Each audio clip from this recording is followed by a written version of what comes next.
Your name is John Egbert. The date is April 13th, 2004. Being 13 is basically bullshit, in your opinion. You're pretty sure the fact that you're only 13 means you're still too stupid to understand anything, but you have the distinct sense that something isn't quite right.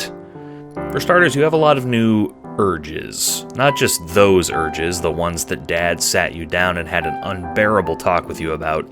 Urges having to do with independence.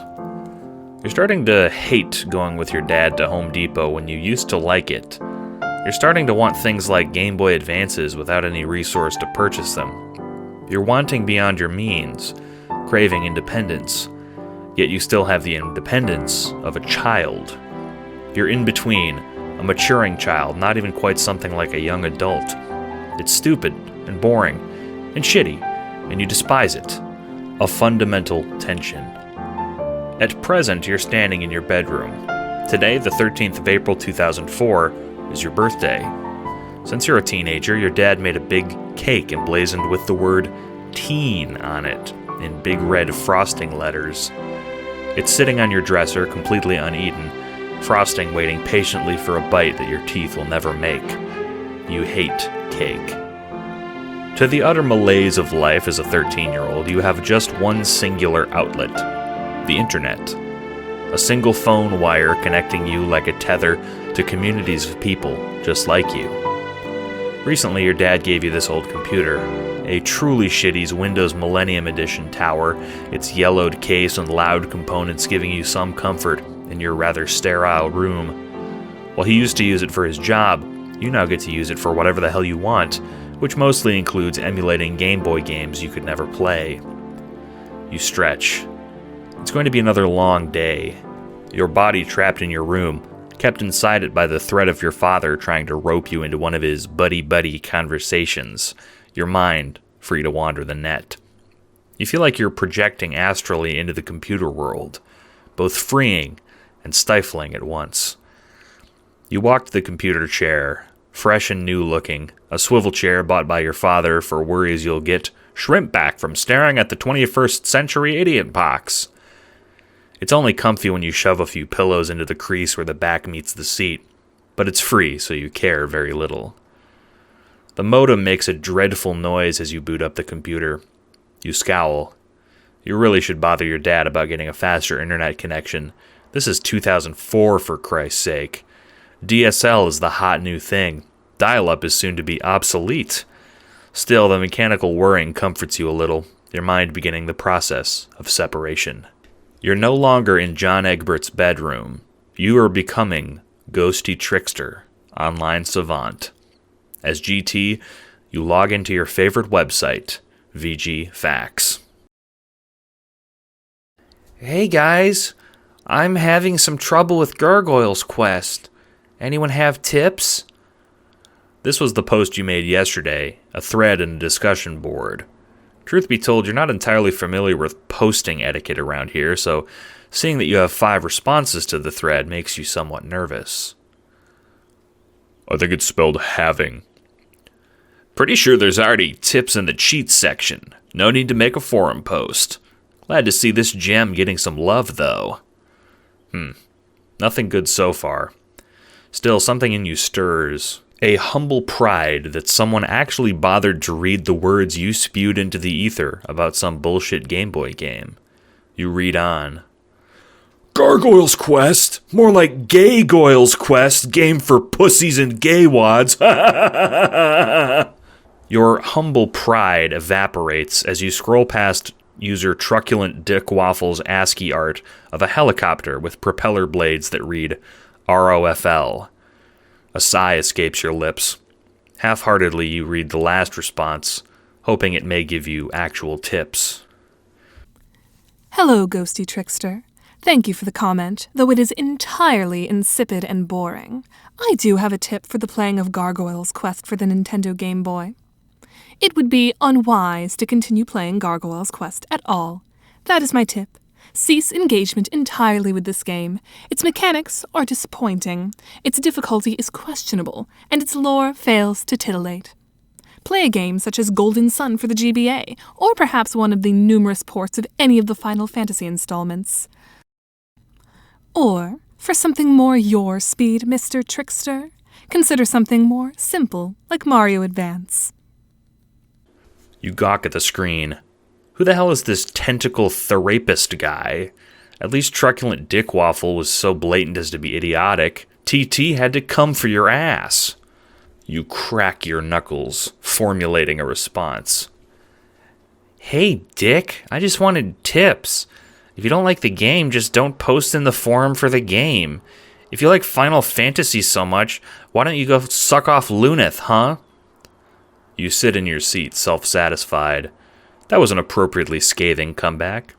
To your surprise, though, a new message appears almost as soon as you refresh the page.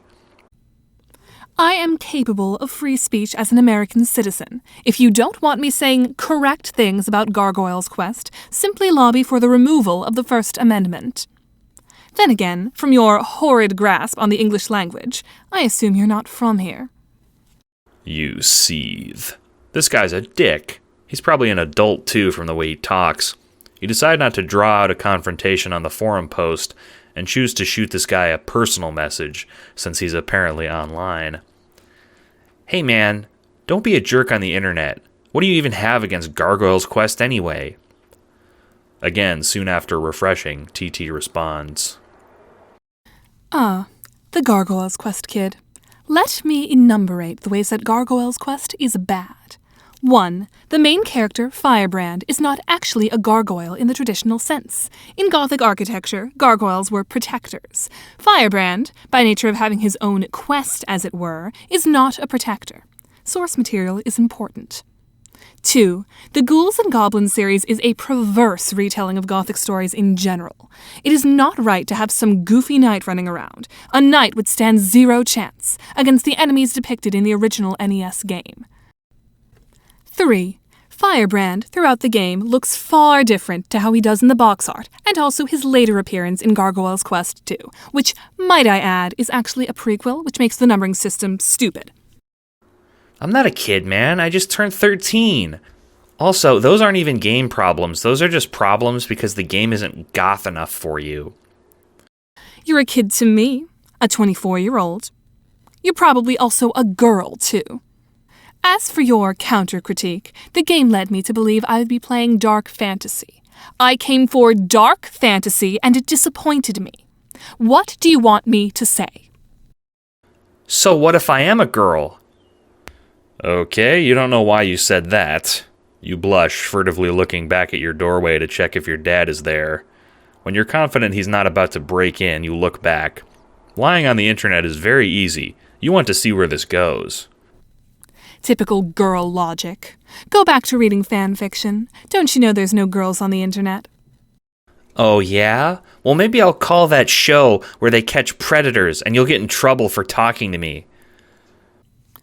The show is To Catch a Predator, stupid. You literally said part of the title. You must really be a girl from how stupid you're acting. Also, fine. I lied. I'm also 13. Wow, you write really well for someone who's 13, but I believe you because you just called me stupid twice. Yes, well, thank you for the compliment. Sorry. I'm being weird, aren't I? I don't really care that much about Gargoyle's Quest. I just thought it might be funny to troll you. Oh, okay. I don't care either, I guess. I'm only asking on VG Facts about it because I keep getting stuck. It's pretty hard, especially on keyboard. On keyboard? You're not emulating, are you? That's illegal, you know. Oh shit, it is? Oh fuck, my dad is gonna be so pissed.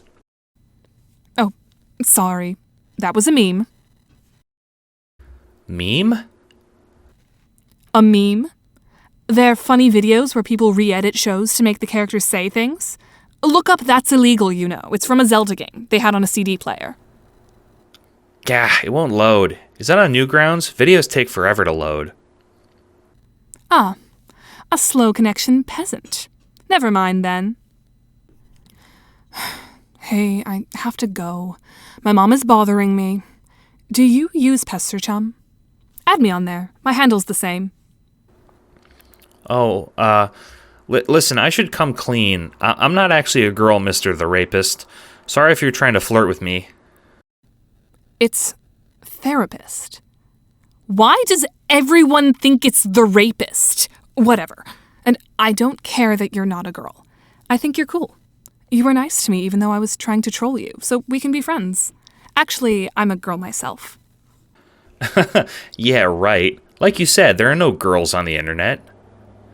You smile. You thought you were going to get into a flame war, but instead you made a new friend. Seeing the word on screen makes you smile, and it makes you smile more broadly when you see Tentacle Therapist add you on Pester Chum.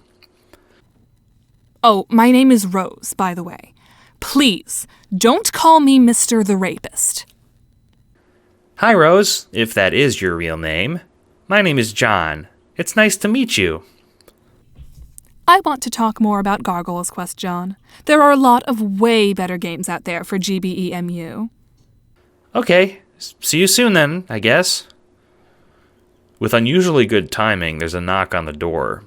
Your half hour of peace is over as your dad barges in, brandishing another cake at you. Come on, son. No use wasting your day in front of the Millennium-era boob tube. Come down and have some cake. Look, this one has you on it. Your dad enters, beaming like a dweeb. To his credit, the face on the cake does look rather like you, albeit made from frosting. Dad, you say, drawing out the name. You're making way too many cakes. I don't even like cake. Oh, you love cake, Dad insists. Cake runs in the family. Well, I'm adopted, remember? You cock a brow at him. Seems pretty obvious to you that something that runs in the family wouldn't apply to you. The plain fact seems to disappoint your dad. You don't have to like cake, I suppose, he says, lowering the cake, placing it next to the first one on your dresser. He rubs his chin, trying to seemingly bargain for your cake affinity. I've got some cupcakes down there, too. A smile forces its way upon your face. Your dad can be a cornball and annoying, but he's trying.